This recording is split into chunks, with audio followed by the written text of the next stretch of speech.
Welcome everyone to the Future of AI, Social and Cultural Aspects online lecture series. Our first lecture in the series is In AI We Trust, Power, Illusion and Control of Predictive Algorithms by Professor Helga Nowotny. My name is Helga Nowotny and I'll be your host and I will be moderating this lecture. And I'm thrilled to be here on behalf of the Digital Society Lab of the Institute for Philosophy and Social Theory, who is the organizer of the series. And I'm even more thrilled that we have Professor Helga Nowotny here with us this afternoon. This lecture will be both online, and we also have audience here at the Institute. So I will first present Professor Helga, who I think that doesn't need introduction, but here it is. Helga Nowotny is Professor Emerita of Science and Technology Studies at ETH Zurich, founding member and former president of the European Research Council. She has held teaching and research positions at the universities and research institutions in several European countries and continues to be actively engaged in research and innovation policy at European and international level, such as that she is the member of the board of trustees of the Falling Walls Foundation, Berlin, vice president of the Lindau Nobel Laureate Meetings, member of the Austrian Council for Research and Technology Development, and chair of the Scientific Advisory Board of the Complexity Science Hub, Vienna. She received multiple honorary doctorates, including those from University of Oxford and the Weizmann Institute of Science in Israel.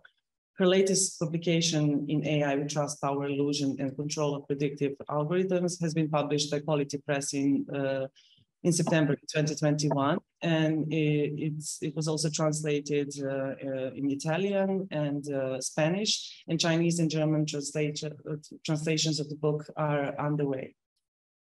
Today we will hear the key questions that Professor Nowotny poses in her book, questions, issues, and also insights regarding our coexistence with AI, uncertainty of the future, digital and social time, attribution of agency to AI, and what this all means for being human, for our social behavior, for our institutions, businesses, and the ways we see the future. So without further ado, I give words to Professor Nowotny. Thank you very much, Helena. It's a pleasure to be with you.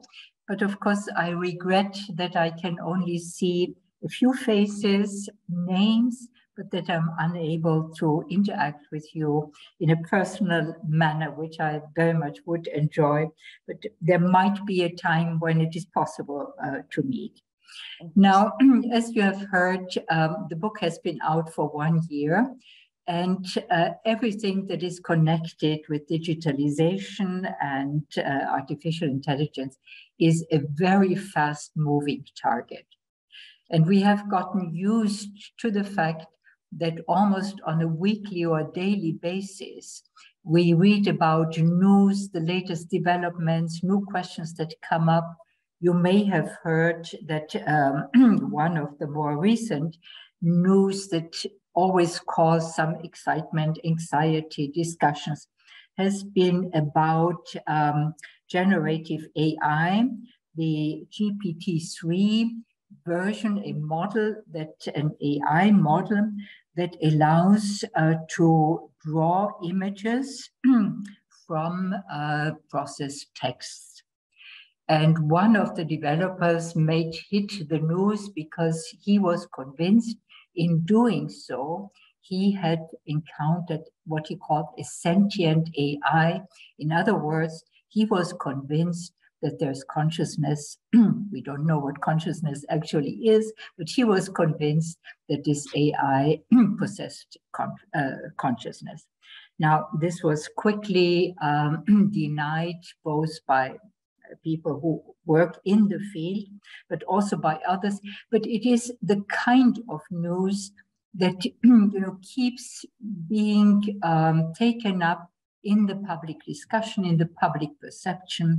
And it is one of these ways where talking about the future development of AI, what is possible, what is not possible, what will happen in the future, it opens up this huge space of human imagination, collective imaginaries, and imagined futures. And sometimes I have the impression that this is also deliberately emphasized by the large corporations, because it distracts us also from other issues that need to be discussed, and people are off on this imaginary flight. Now, very quickly, Jelena has mentioned the text. Barbara, you have to help me. I pressed here. Yeah, so this is, since we just spoke about images that are being created from text, you can see that also publishers in different languages have different images. It's the same title, and yet the images differ, whatever this means.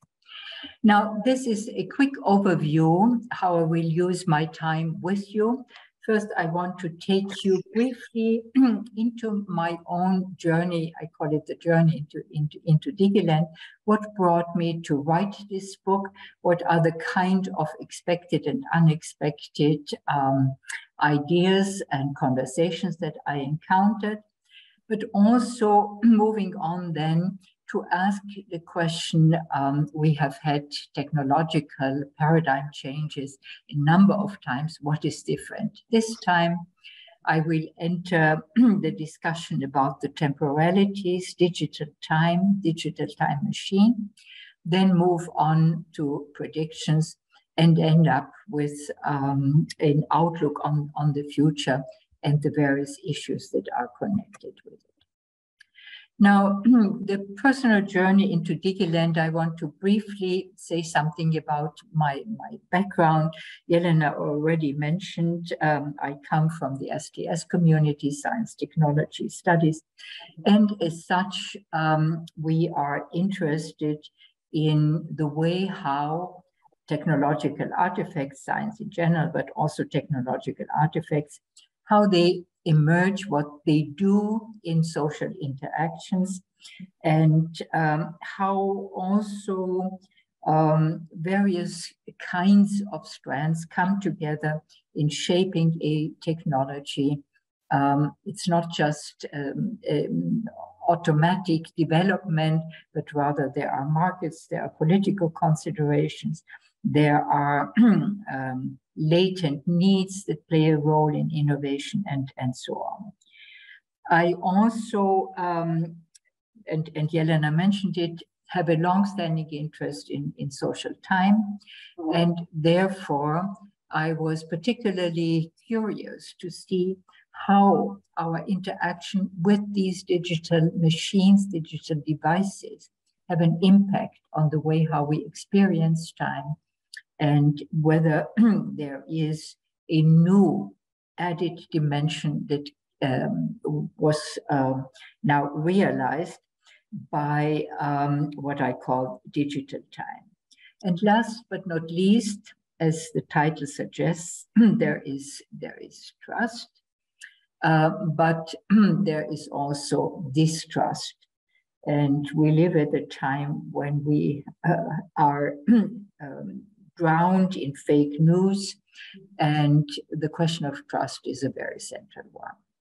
Now, this is part of my background, but when I started to dig a bit further into the literature, and I talked a lot also to various people who are involved in developing AI, but also others from ethics to philosophers to people who are interested in the social impact and innovation, I quickly discovered that there is what I call the utopian dystopian trap. The literature very often is just divided into those who think that AI holds the key to the solution of practically all problems we have. We know this, sometimes it's called the technological fixes, but very often there is this exclusive focus on technologies as being able to solve societal problems. Now, we know from past experience, this is a utopian dream. It does not work out like this for a number of reasons.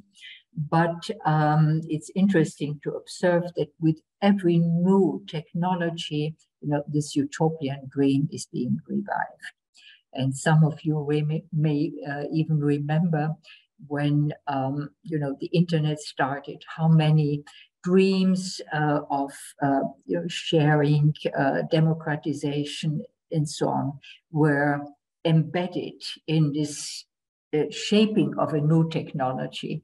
And so this is the utopian strand. And then there is the dystopian version of it, that things will turn out very badly, that technology, and particularly this technology that is so powerful because it engages us, it's not just faster, the speed, which has been in the past, if we think of technologies that came with industrialization and modernization, it was the speed that struck people's imagination.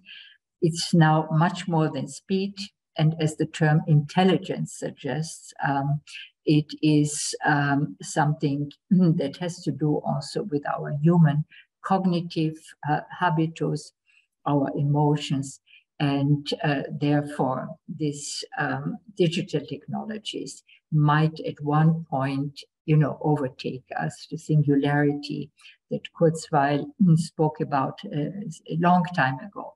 So you have these utopian and dystopian versions, and I very consciously tried to avoid falling into the trap. So I tried to find some way of sidestepping both the utopian and dystopian version, but recognizing that it very much influences the public debate and people's perception. Now, why we trust, entrust, and distrust is a question that also runs through the book. And here the classic work to refer to is Shoshana Zuboff, Surveillance Capitalism, and Shoshana Zuboff in this book has detailed in very elaborate ways how we are being lured into giving our data to large corporations for the sake of convenience. We get amenities, we get services from the large corporations, and we get them for free, we believe. But as the saying also goes, if you get something for free, most likely you are the product that is being sold. And we know that advertisers and other entities buy our data. There's a huge commerce going on with the data that we seemingly naively entrust to the providers of these services. On the other hand, there is also distrust of AI, the fear of surveillance, which exists. It has long roots, of course, we only have to think of countries like China that seem to have elaborated a surveillance system that is quite pervasive. But we can also see that in our countries, the number of cameras in public places are increasing. We also have AI that is being sold to be put into our living rooms for the sake of convenience, etc. So this surveillance, capitalism or not capitalism, is taking over. So, and one of the questions, of course, is why do we trust? Why and when do we distrust? But we also entrust a lot of ourselves, and there is this kind of emotional and cognitive attribution of agency And one of the recurring phrases that comes up again and again is that people say, the AI knows me better than I do myself. And this is a statement that personally I find still a bit shocking, because it means that the person who thinks the AI knows him or her better has transferred quite a bit of his or her agency to this technology, and believes that that there is some kind of entity out there that knows the person better. And then, of course, came the challenge to myself in this huge amount of literature. How can I find questions that are intellectually, but also normatively meaningful? And in the end, I focused on predictive algorithms, because I think this is one way of trying to analyze better one of the impacts that AI has on us, our social behavior, the way how we see the world, our temporalities that are being reshuffled, and so on. And last but not least, history is always of interest, how we got to a point where we are. And this has two sides, very, very quickly. On the one hand, AI itself has a fascinating history, a history that started out with the belief we only have to follow formal reasoning, and then we make progress, we follow and we will get machines that think like humans, that mimic what humans do, and we will get there. And this turned out to be not such a promising avenue. And there was a period that is still remembered in the AI community as the so-called AI winter. Winter because funding practically disappeared. It was shifted more to human-computer interactions, but not anymore to the development of AI.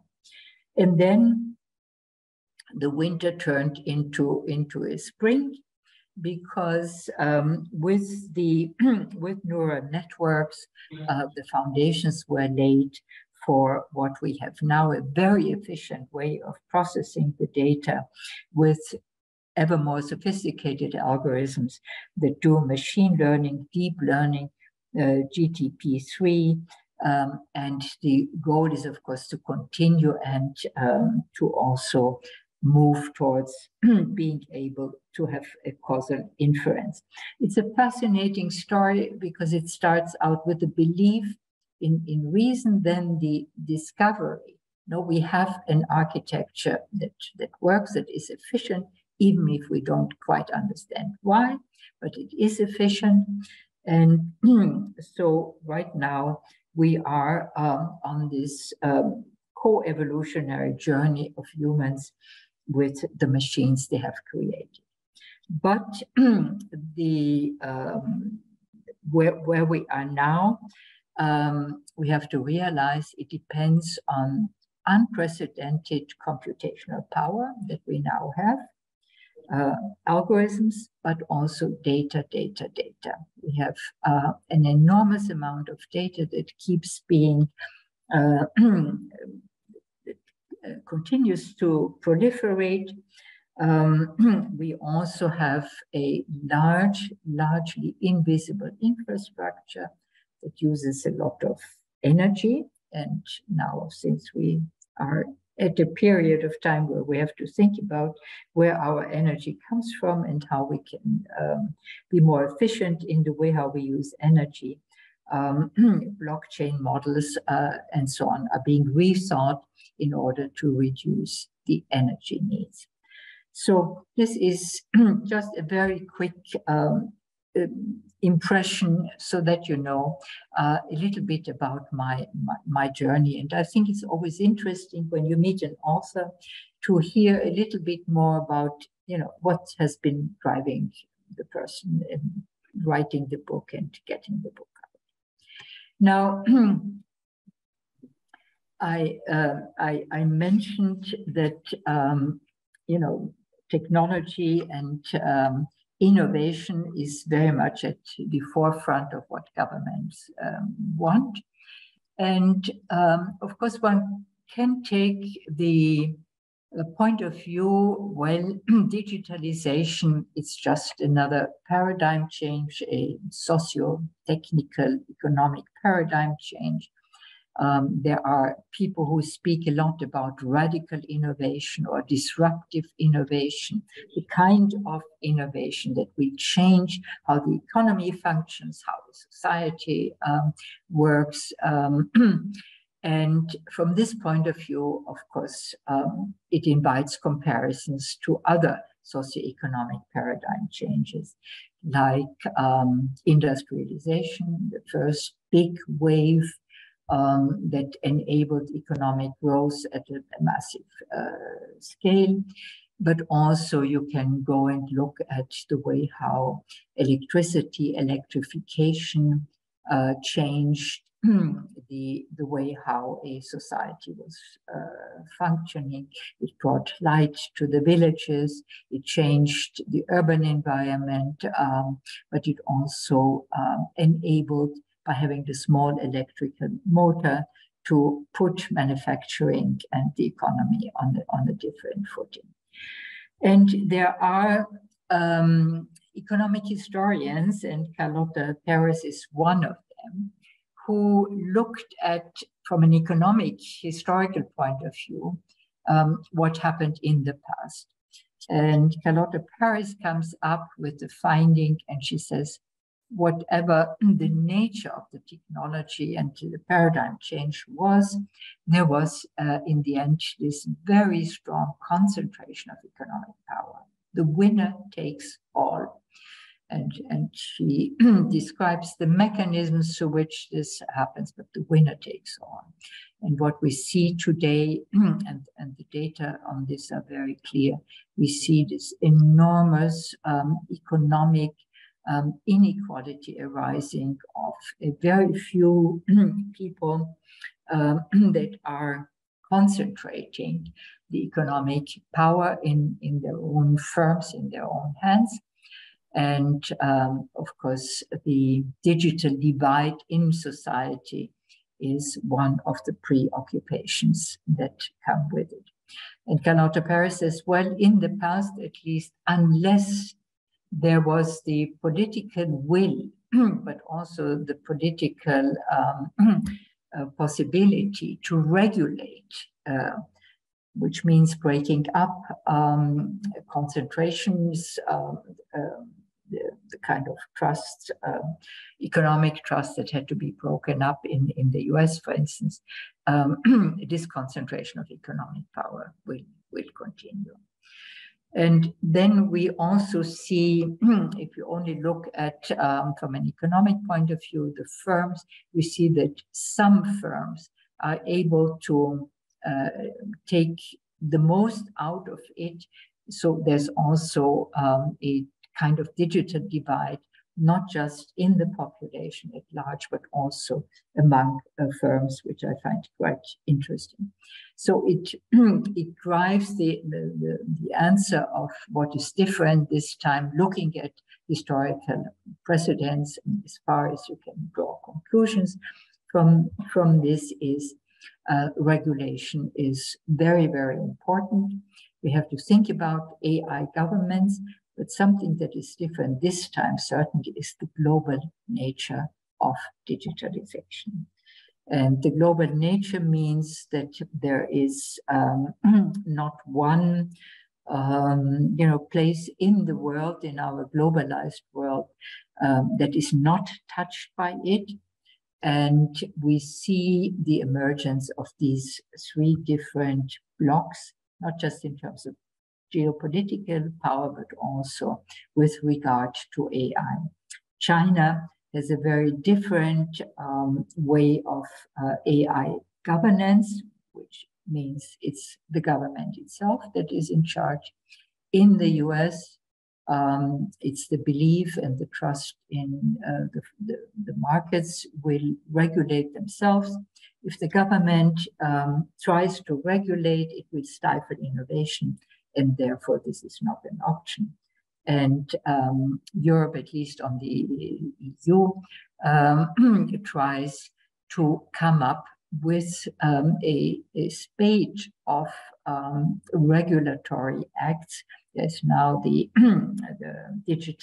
the Digital Act, there's the Digital Governance Act, and other attempts to regulate by trying to buttress something that is called the reference to European values, namely that there should be clear guidelines how to guarantee privacy for individuals, but at the same time, the realization we need to regulate because we need to make the best use of data that we have. And the pandemic, one of the lessons of the pandemic was that we could have done much more if we had had better data regarding to health and faster way of processing and sharing data. So this is the kind of fine line that people will have to tread. So what is different this time? I've mainly spoken from the economic point of view because this cannot be a sidestep. But another kind of answer, what is different this time and what makes this technology so powerful is that it raises the question, what makes us human? Which no other technology previously raised quite in this way. And so in the book, I have a chapter devoted to what I call the mirror world, the way how AI can allows us, in principle, to recreate the world we have and turn the world we have into another representation that is virtual. But it also raises question about the place of humans in this world and our own identity. And you may also wonder whether it is just a coincidence that currently we have so many debates about identity, young people worrying about their identity, various ethnic minorities speaking about identities, etc. And whether this focus on identity has also something to do with the way how we live in an environment where AI poses a mirror to us in many ways. And we have to ask the question again and again, what makes us human? Now, let me move on to what I call the life in the digital time machine. And here it's interesting that we have both origins, the historical origins of digitalization go back to the 1940s. Alan Turing, who laid the mathematical foundations. Of course, there are always predecessors. You can go back to Leibniz, who had the first digital machine. But and then Babbage and Lovelace in the 19th century, you always find precursors. But basically, the digitalization of which we speak today goes back to the 1940s, so the last century, and it had to do with the convergence of the war effort in the US against Nazi Germany, the development of the atomic bomb. You needed lots of calculations for that. And the first, the computers who were humans who calculated, this was the the term of computer in those days. They were mostly women. And then this was transferred to the machine that became the computer, the work of John von Neumann and others that laid the basis for this. And interestingly enough, this coincides, if we look back at this period, with the beginning of the Anthropocene. We hear a lot, we speak about the Anthropocene ever since Paul Crutzen, the Nobel winner in chemistry in around the year 2000, said, well, actually, we live in a new age, the Anthropocene, where human intervention into the Earth, the environment, have been so dramatic that we can say a new epoch started. Now, of course, one can use it as a metaphor, but if we want to make sure that this enters also into the timekeeping that geologists are in charge of, because geologists and geographers are the timekeepers of the history of the Earth. They want to know precisely where are the physical pieces of evidence that humans changed the way how the Earth system functions. And this is an interesting history in itself, because the International Union of Geologists set up a working group, and now they are looking for physical traces. And one such candidate are the radioactive traces left from the first test cases that were done underground in the US in the 1940s. So I find it interesting that there is this coincidence of the digital age that began from mathematics to building computers with all the fantastic inventions that were involved in that, but also the Anthropocene, the first test cases of the atomic bomb that showed that humans do alter the way how the Earth system functions.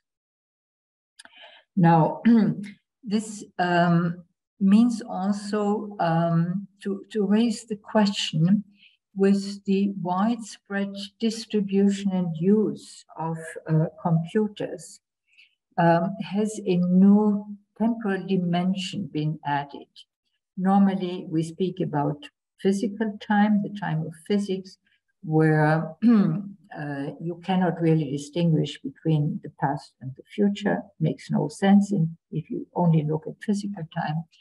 To biological time, and we as biological beings have this kind of era of time inscribed into us as biological beings. We move from birth towards death. There is growth and degrowth and an end to life. And then there is social time that we use to coordinate the way how we live together. And now I think with this widespread use of computers and digital devices, we have added digital time. And digital time is non-linear, while social time is still very much stamped by industrialization as a linear time, the time of clocks, the chronology of sequences that are ordered, of temporal chunks that have the same duration, etc. While with digital time, you can have any kind of feedback loops. You have recursive possibilities. So it's not just about speed, it's about being able to stop, to set a speed that you want to see what happens, to have reversals and recursions and feedback loops. In other words, nonlinearity. And this is built into the machines, but as we interact with it, it also does something to the way how we perceive time. And one way to make this more tangible is if you think about our relationship to the past, the present, and the future. In all societies, people, of course, know there is a past, a present, and future, but where you make the cutoff points and the kind of concepts people had about the past, present, and future differs very much. And for instance, in Europe, in the Middle Ages, in Christianity, the future consisted of something that was predetermined largely, and you had the theological version of heaven or hell, but there was nothing else. And it was only in the time of the Enlightenment and other changes that opened up this open horizon of the future that was very much borne out by the way how science progresses. And we are now convinced and we experience the future as something that is open. But through digitalization, what does it do to us? We have the possibility now of bringing the faraway past into our present. The James Webb Telescope is sending us images, fantastic images. The colors are not true colors, they are coded colors, but nevertheless, we get to see events that happened in the universe millions of years ago, as though it is happening now. And of course, when you see these pictures, you think, well, it's out there, we can see it, and it's now. But actually, it's the far, far away past. And the James Webb Telescope has been set up to go further back into the past, as close as possible to the beginning of the universe. And yet, the way how we perceive it is happening now. And we can see what happened in the past, in the present. Now, turning towards the future, there is this statement by William Gibson that he made long time ago. The future is already here. It's only unevenly distributed. And the future is here because we don't think so much of what will happen in 2030 or 40 or 50. We have already so much of the future right now. Many people complain that things are developing much too fast. There's this acceleration built into the present, which leads to the present being overloaded, and people feel under this enormous time pressure, which is reinforced, of course, by wanting to be immediately connected to as many people as possible. Youngsters sometimes get this anxiety. They cannot connect with their friends, and more friends that they want to have in the present. And they still have only these 24 hours that we have as biological beings. Now, let me come to what for me was really the focus, the main focus of the book, algorithm-based predictions, because I found it one way to enter what is the place in our lives, in the way how also our economy runs, in the way how institutions make decisions once they adopt the decisions based on algorithms. We know that this is a very ingrained wish that humans have had from the very beginning wishing to know the future. And this is why practically every civilization on Earth, we find some kind of traces that they use divination. There are, for instance, the Chinese oracle bones. These are the shoulder blades of sheep or sometimes turtles that were held above fire, and the expert who had to interpret then the cracks was the divinator, the diviner.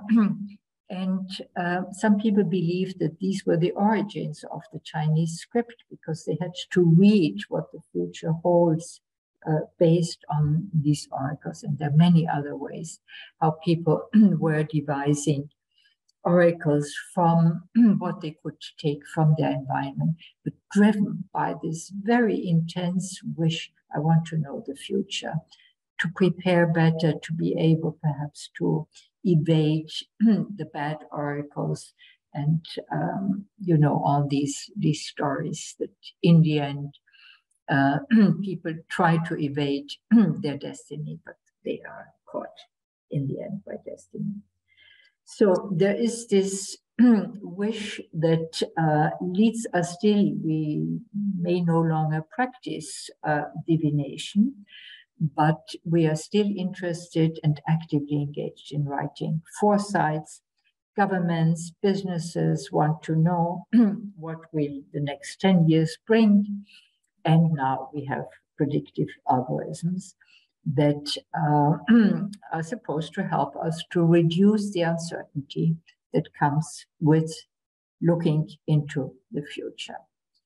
Now, data, and this is an important reminder, data come from the past. The future does not have data as yet. So whatever the predictions tell us, they are based on data from the past. You can extrapolate. The extrapolation works in many domains of human life, because we are creatures of habit. And tomorrow resembles today, and today resembles to some extent what we did yesterday. But we also know that there can be major breaks, ruptures, surprises, where looking at the past is no good guideline of what happens tomorrow. And we have just lived through the pandemic. The pandemic was predicted practically by all epidemiologists. They said this is going to happen. There are more humans on the earth. The habitat for animals is shrinking due to different land use, etc. So the chances of zoonosis, the fact that viruses jump from animals to humans, are increasing dramatically, and we will have more of these kind of disease. So it was not a surprise, and yet it took us by surprise. And societies had great difficulties in coping with it. And now with the war in Ukraine, we have other fallouts that also make it very clear that this is nothing that was predicted, and yet it happened. Now, this algorithm-based decision making is quickly adopted by business, because it helps to save them money. You automate decisions based on data from the past, but also institutions. In the US, for instance, courts and police use algorithm-based decisions. For instance, whether a person is granted bail or not, whether a person is likely to be a recidivist with criminal offenses, and then the court makes another decision with regard to this person. And also in education, we see this is in many ways being taken over by institutions also, because it is thought to be efficient. It reduces costs. For instance, in Austria, we had a well-run labor service institution that decided to group the unemployed into 3 different kind of groups based on very simple profiles of the people involved, and the labor market people working there would devote more time to those who were more likely to gain employment. Then there were those in the middle, while those for which the probabilities of finding employment were very dire, they got very little attention. Now, this created an outcry that this is not fair, etc. But it just shows you how for an institution it can be attractive. And there were many arguments pro and con, and the labor market service defended itself and says, look, this is happening now already. We are just making it more efficient and more transparent, because now you know in which group you are. But so this is taking over, and I see 2 kinds of consequences that I find worrisome. One is if we believe too much that the algorithm not just knows us better than ourselves, but that what the algorithm predicts will actually occur, we risk to turn the predictions into self-fulfilling prophecies. And I also see the risk of a return to a deterministic worldview. I mentioned before the idea of the future being an open horizon came relatively late. For the large part of in humanity's history, people were convinced that their destiny had been already decided by the gods, by the higher powers, by whoever. And all you could do is a little bit to twist it here and there, but basically your fate had been decided. And it was a great social invention driven by science, essentially in the scientific worldview, that the future is open. And if we close it by not thinking anymore that whatever the algorithm-based predictions tell us, it's couched in probabilities. The future remains inherently uncertain. And no algorithm actually knows and can know the future.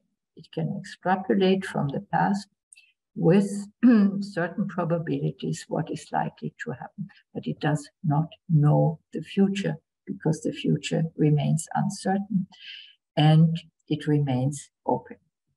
Now, I come towards the end. What are the practical problems we are facing? What can be done? One chapter in my book has this title, Future Needs Wisdom. And this is the last line of the first haiku that I ever wrote in my life. And it's a little anecdote. I was at a conference on AI, and the conference organizers had the idea of, for the breakout sessions that conference organizers like to organize, they would not give people a color or a number, but they would give them a haiku, and the haiku would be generated by an AI. Now, I found out that AIs generate haiku since 1966, so it's not a very difficult task.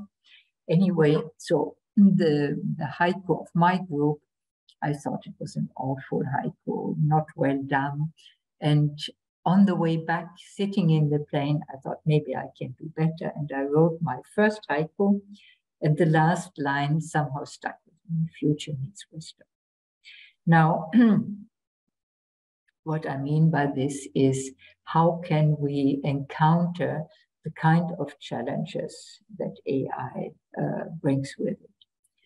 And one immediate concept, of course, is we have to put ethics into AI.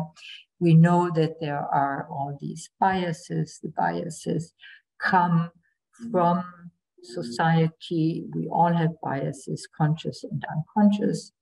But the way how we classify things, there's a politics, but also politics of classification, how we group people into groups, the labels we give them, etc. All this introduces biases, has biases. And once you have massive data, this gets translated then into the predictions which we make. And of course, you have the power structures that I was speaking about in the beginning. And we have pathologies, we have use and abuse, we have bots and trolls, etc. So what can we do? So people say, okay, we need an ethical AI. And everyone is for ethics. The problem is that we are not quite sure how to do it, but we are also not quite sure what we actually mean when we call for ethics and ethical AI. And there was a group at ETH Zurich that decided to look into ethical guidelines that were issued by governments and by business. And they looked at about 80 or 90 official documents, guidelines. Half of them came from governments from around the world, and half of them by big businesses. And they found there was no consensus on what are the principles of ethical AI. The principle that came out, relatively speaking, on top was transparency, but it was around 50% of the documents that had any mention of this principle. The others did not even mention it. They mentioned other principles. So a lack of consensus. And then, of course, when you try to find out what is meant by fairness or by transparency or by trustworthiness, there is no consensus. So this means ethics is not a checklist. You cannot just tick a box and then your ethic requirements have been fulfilled. And then, of course, there is the question about regulation, governance. I mentioned that the EU has this spate of regulations right now, trying to come up with new criteria, explainability, trustworthiness, etc. But whatever you look at, there are some drawbacks. If you go by principles, usually the principles cannot do justice to the different contexts. If you look at procedures, it very often ignores how the technology is interwoven and cannot be just put aligned with what the procedure about ethics wants. And if you look at outcomes, you have also other problems. So the best I have encountered is really to look towards intervention points in the way how you build AI, in the way how you think about contexts of applications. Where are the intervention points? And this is where you have to start in great detail with your questions. Now, there are other movements, like in Vienna, there was a manifesto for digital humanism that was written by a group of engaged people, both coming from the AI community, but also people from the social sciences and humanities, who together wrote this manifesto for digital humanism. And the question, can we learn to use AI wisely, is an open question that invites discussion. Now, let me simply close and put this off now and open the discussion, perhaps by going back to what I mentioned. In the beginning, we have embarked on a co-evolutionary journey of humans and the machines we have created. But it's an open-ended journey, and evolution does not have a telos. There is not an end point towards which evolution is striving. So the future is uncertain. On the other hand, the predictive algorithms let us see further into the future, but we have to remember the future remains uncertain. But it also opens up a new space of what is possible. It opens up a space for imagination, of imagined futures. What kind of futures do we want? And what would be needed in order to get there? And so the powerful tool, if we were able to really take the question, what if question mark, if we were able to take this seriously,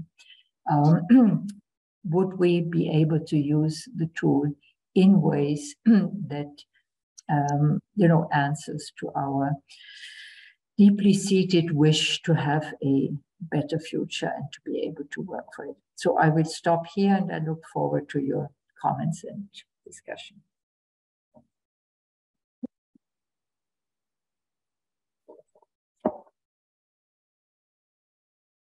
Thank you so much, Professor Nowotny, for this extraordinary lecture and presentation of the key topics that you covered in your book.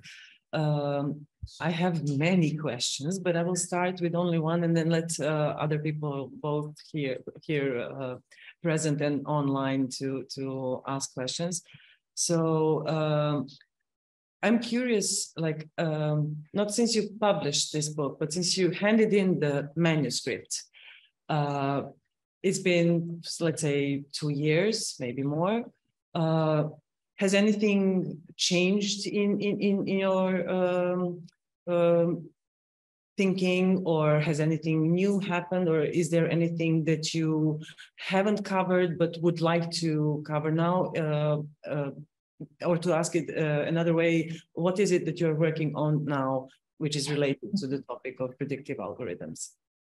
Well, I learn from every discussion, and there are many sort of details that I find fascinating. For instance, at one talk, when we were discussing how to come to grips in living with AI, I said, well, maybe we should treat them like children that we have to educate. And if we fail to educate children, they can turn into monsters. So we better educate them for living in the kind of society we want them to make positive contributions, because this is why we educate children to become responsible citizens and good fellow beings, human fellow beings in the future. And this triggered a vast discussion, about how can you compare an AI to children, but does this not mean you anthropomorph? So I'm learning. What I want to say, I'm learning from every discussion. But, I try to paint a larger picture. And I think the larger picture holds up. Now, as I said, there are new developments going on all the time. I think the speculation, people like to speculate, and there's nothing wrong with speculation. But sometimes you can spend too much time in this imagined world. It's a huge projection screen, and some of our anxieties, desires are being projected there. But on the other hand, I feel it is distracting us from the hard issues. And the hard issues are how to regulate AI. How much power do we really want to leave in the hands of large corporations or, a government, if the government is able to have all these data about ourselves, and we are sort of passively reduced. Or if you take a very simple example, I mentioned that in the US, it's not done in Europe, but in the US, if the court relies on AI or an insurance company relies only on AI and classifies you in the wrong way, can you make a recourse? What are the possibilities of standing up and saying, no, there's an error and I want the error to be corrected? Or is it just, the big machine that will then run over you and you have no chance? You're just, almost like in Kafka's castle, you don't know what's happening to you. You don't understand the world anymore. Okay, a follow-up question to what you said, that we should treat AI like children, to educate them and to make them responsible. But the thing is, what I find really, really intriguing is that now AI and gadgets are actually raising our children, and which brings so many issues like cognitive decline, social and emotional interaction problems, etc. So if we have already these machines participating in upbringing of children, who will be left in the next or generations after to educate the machines in the way that we conceptualize what is responsible, what is accountable, what is proper social interactions and so on. So this is also something that I would like to hear you discuss a bit.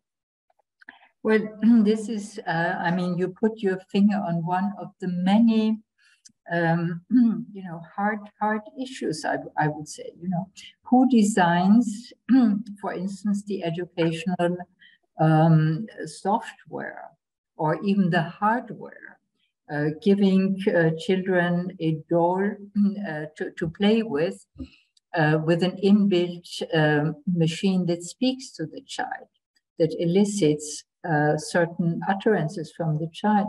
The data are then sent to the corporation, and it makes in order to improve, in order to sell better what it's selling. So this is one part. How can we get a handle on this? And this is why I think it's the call for ethical AI, responsible AI, aligning the AI with human values, all that comes in there. But how do you actually do it in practice? That's the sore point of it. And as I said, all these principles are wonderful, but then you ask yourself, how are they implemented in practice? Who does what? And how can we have some kind of leverage in, saying these are our digital rights? Okay, thank you. So I'll stop myself here. I said one question, but young mother in me had to ask the second one regarding kids. But yeah, I will now let the audience ask their question. Also, if they're online. Okay, we have already online. So we'll start with Nebusha Milikic. Thank you. Thank you very much for this really wonderful presentation. I would like to introduce a moment of dissent in very, I would say very, like from my point of view, middle class,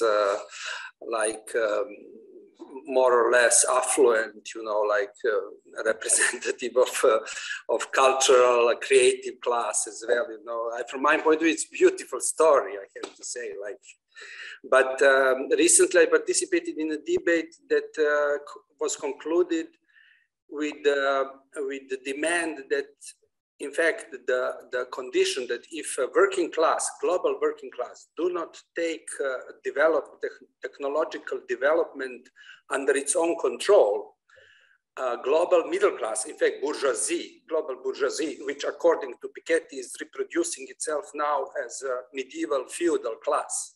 Like if you are born in global middle class, this is the only chance to belong to it. I think that my question is, who is we in your narrative? Who is we? I mean, algorithm can calculate now working time of cleaning ladies, for example, in scientific institutes, in a way that if we replace them, just each of us, for 1 hour daily, they could free their time so that they became doctors of science in 20 years. You know, so some algorithms, yes, should be afraid, but from whom? You know, not one algorithm cannot work both in a let's say emancipatory and progressive way for classes that are confronted in social reality. I mean, this is just a fairy tale narrative. You know, we know that if the given distribution of technological, cultural, scientific knowledge and power is just reproduced through technical advancement, this is good for just for a class that is in a ruling position today. So who is we? Well, who is we is of course a very complicated question, because you were alluding to the middle classes.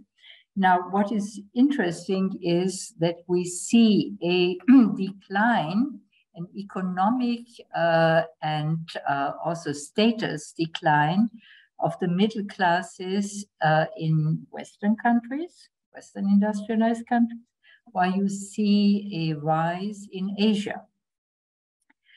And this is not only related to AI, it has also other sources, of course.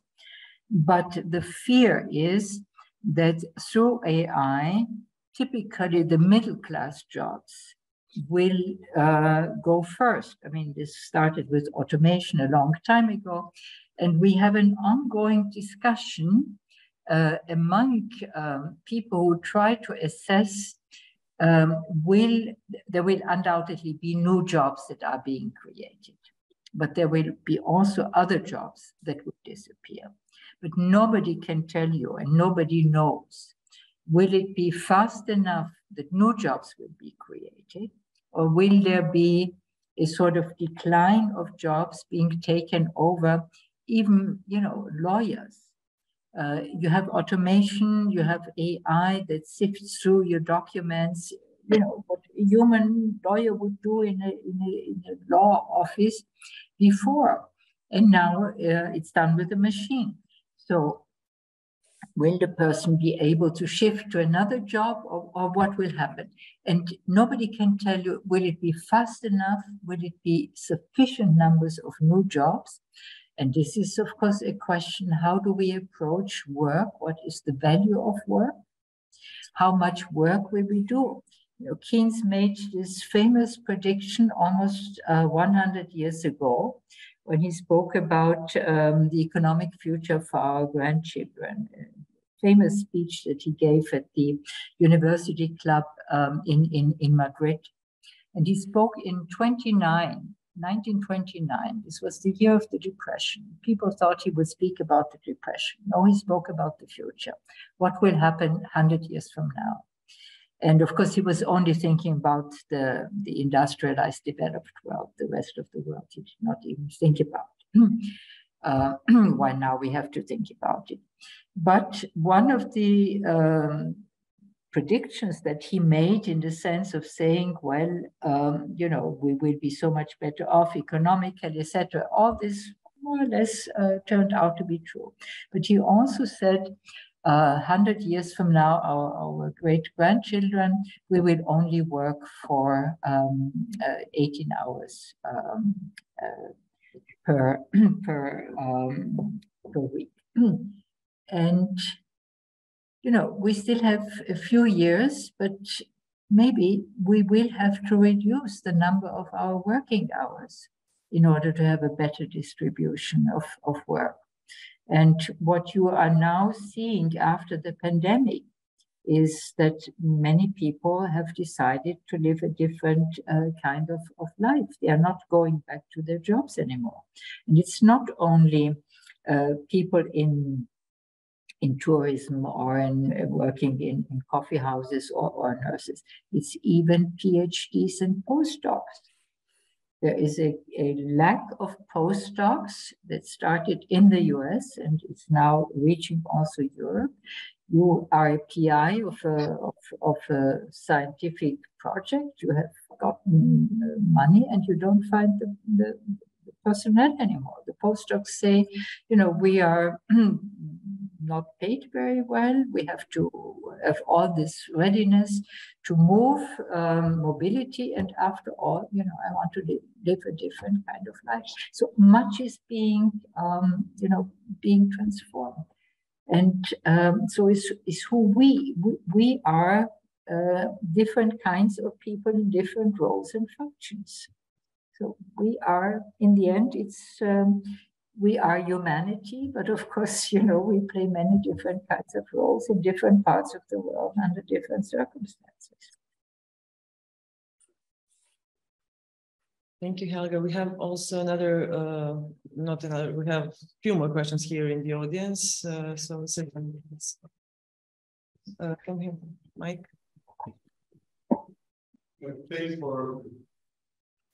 Thanks for the really wonderful lecture. I have two short questions. First pertains to really, I think, an important aspect of today's surveillance capitalism, as it's usually defined, which is, yes, we have proliferation of algorithms and their implementation runs wild, but there is also another aspect of it. Those models need to be trained, and currently they are trained by platforms such as Mechanical Turk, which is, I think, really a cynical way of Amazon of like saying what's really behind the curtain. So low-paying jobs, gig economy in the Africa, which, you know, trains these algorithms, which we see as God sent for, you know, predicting the future. So that's the first question: global distribution of work power.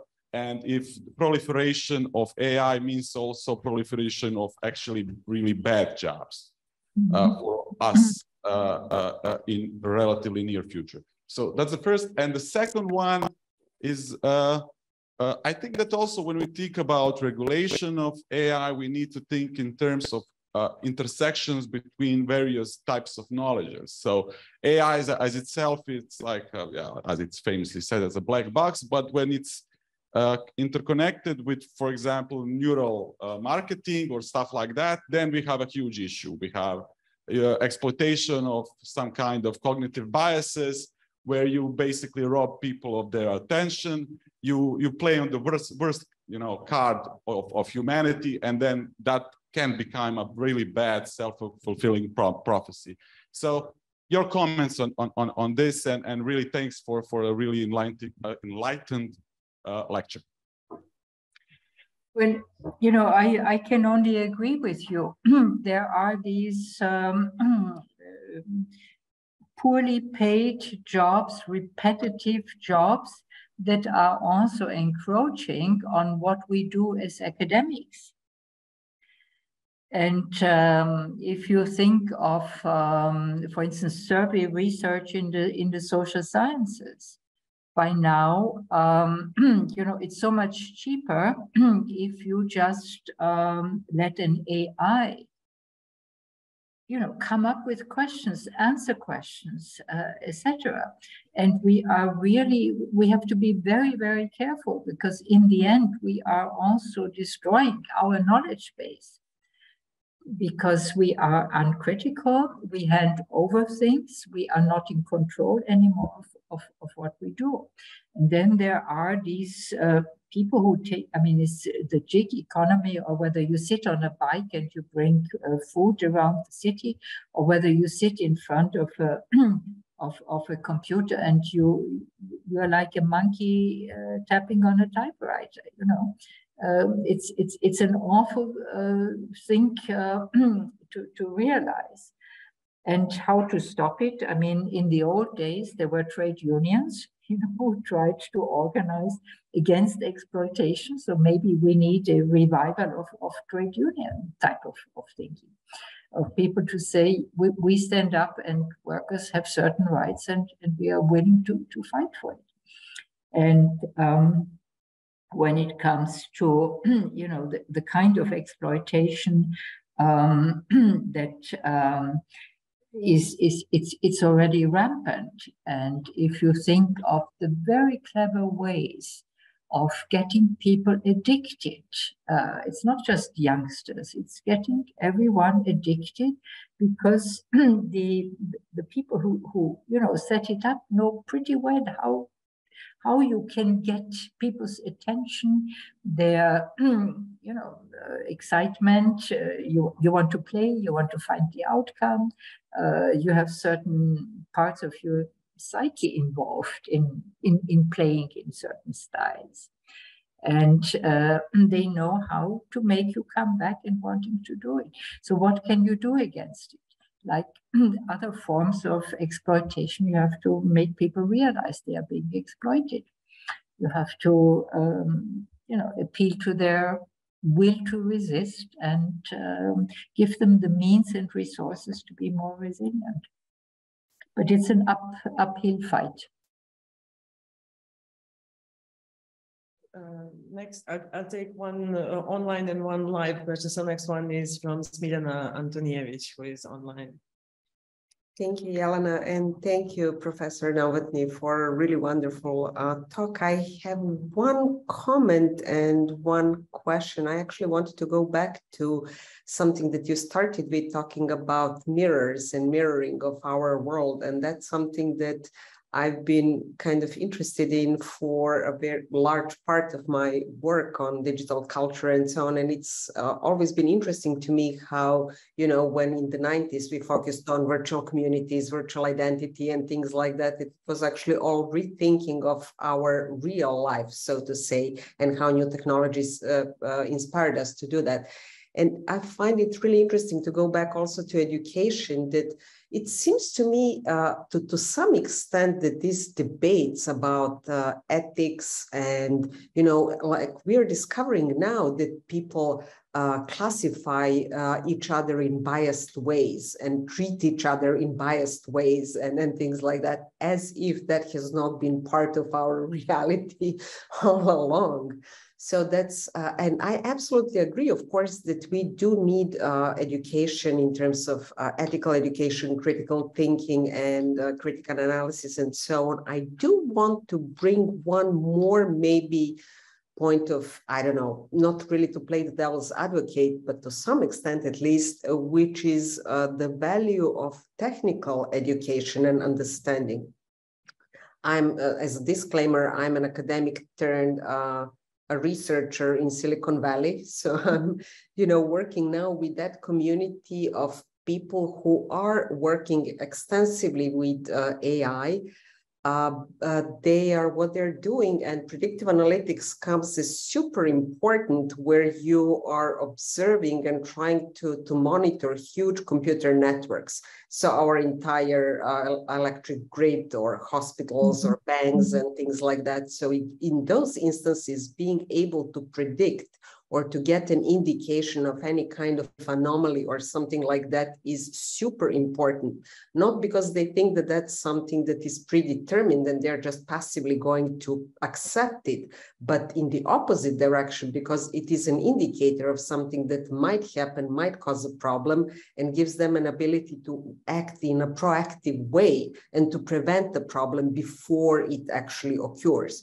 So, and I think that it is similar with the medical use of AI, diagnostic purposes, and so on. So we do have also some of those positive examples where simply having a kind of understanding of what is it that AI can and cannot do is important. And this was a comment, I apologize. So, and now I have a question, which was, I found it very interesting that you connected AI and identity, because we usually connect it with our cognitive abilities and try to compare that, like, oh, okay, so, you know, AI can do all those calculations that we cannot have, or can memorize everything that we cannot, and so on. So that's why I found this super interesting. And my question is actually, since we know that identity is a construct and that what we are actually talking is identification, do you think that AI might make us rethink identity in that sense, that we realize that what we are actually talking about is identification rather than identity? And that's my question. And thank you so much. I apologize for talking a bit longer. No, well, you know, I have, I'm the last person to deny or to belittle the very many positive possibilities that AI offers.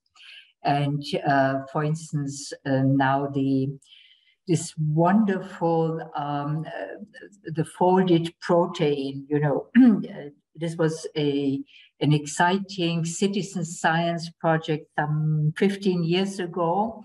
And now we have an AI that can really determine and predict the structure, folding structure of practically every protein that we know of. This is just fantastic. And so there are many other positive examples, as you showed.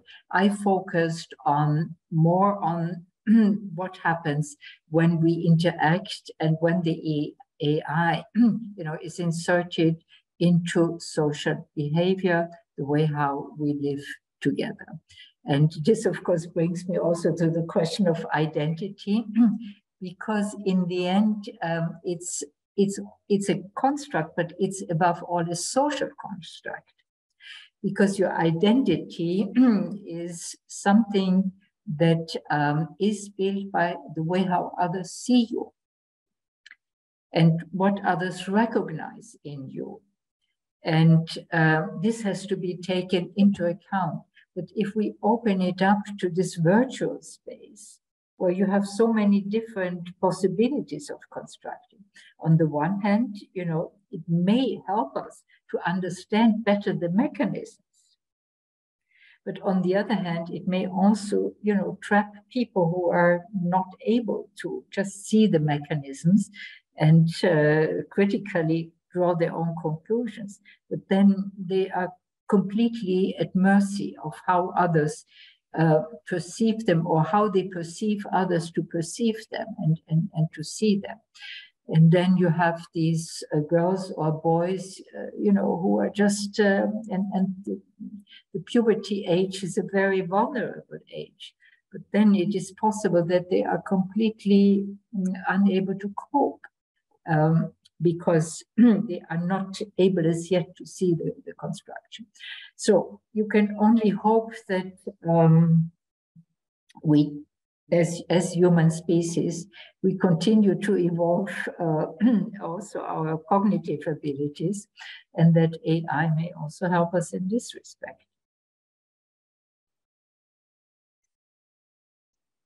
Okay, so we have very little time and 2 more questions. So I'd like to squeeze them both in. So I'd ask you, Lubisha and Vladimir, just to be kind of brief and shoot the question.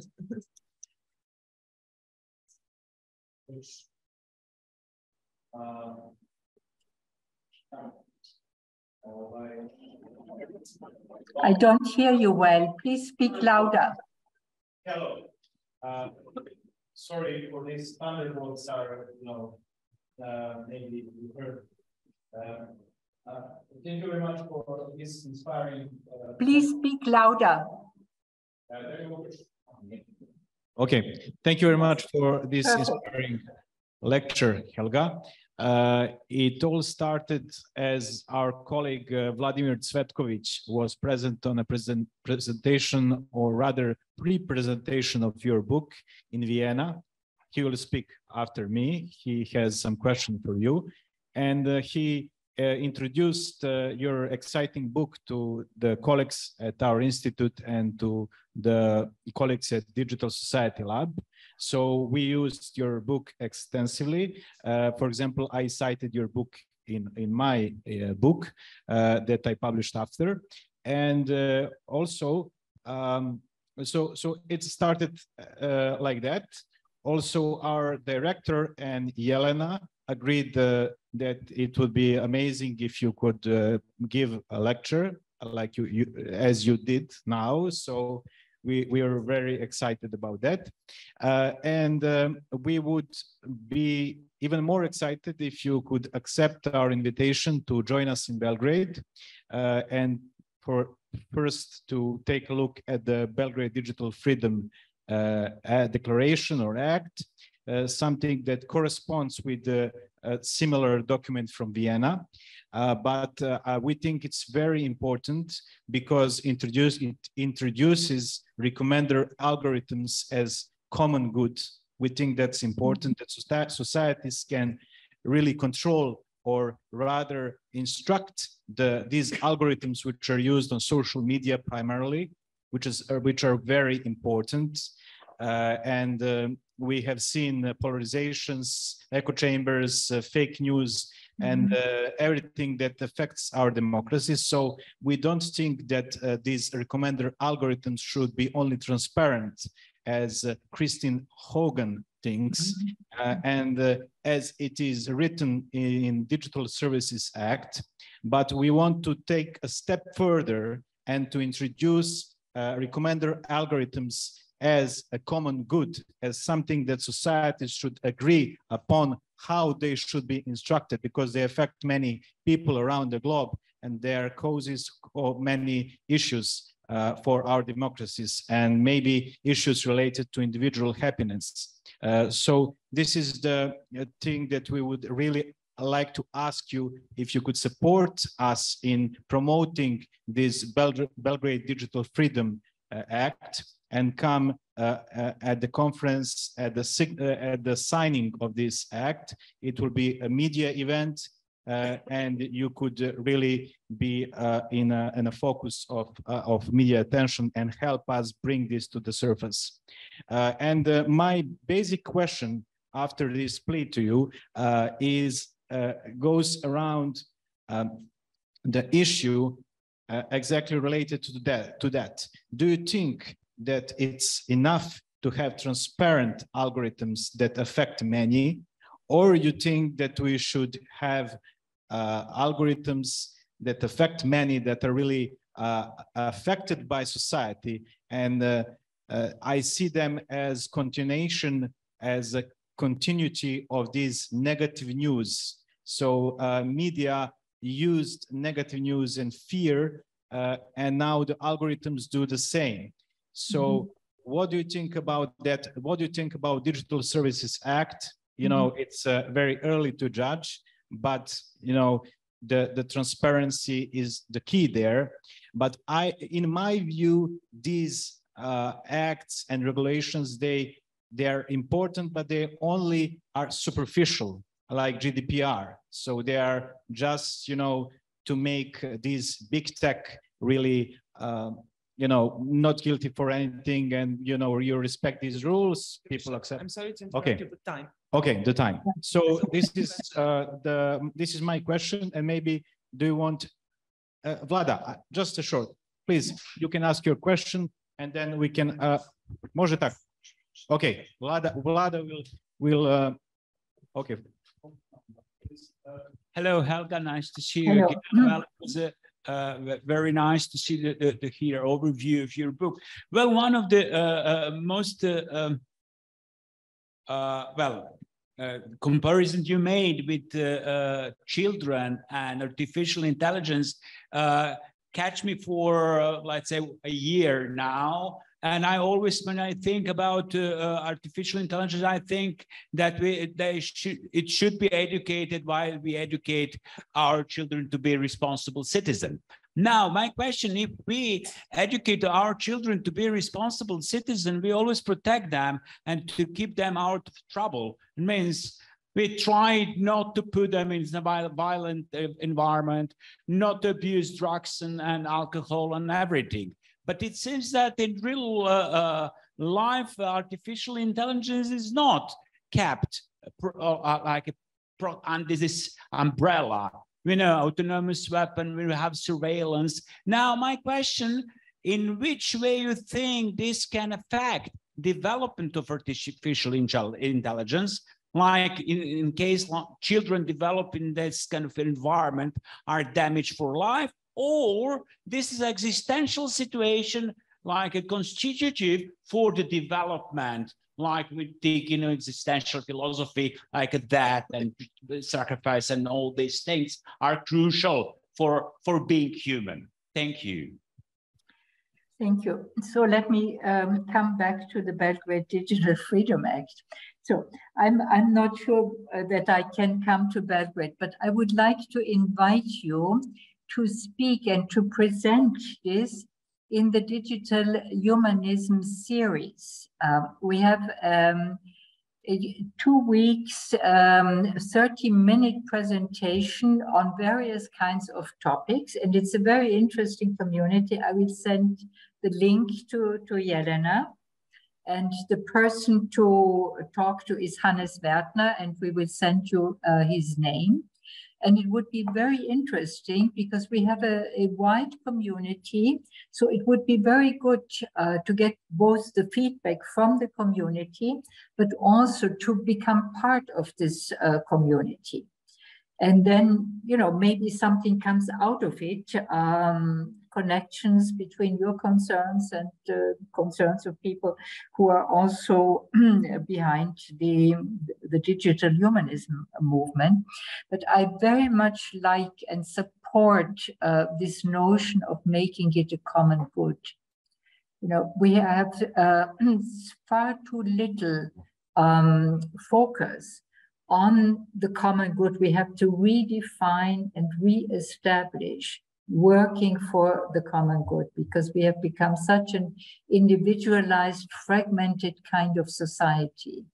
And the kind of developments that you have described, it's I think autonomous weapons, are really a nightmare for everyone. But how to counter them, I don't have a good answer either. But I think what we can do and where there is a good focus is really to say, look, we have the tools, we have new tools, they can do good, they can do bad, but we want really to redirect them to become a common good that is shared, that we work for, that we tend to increase and let it work and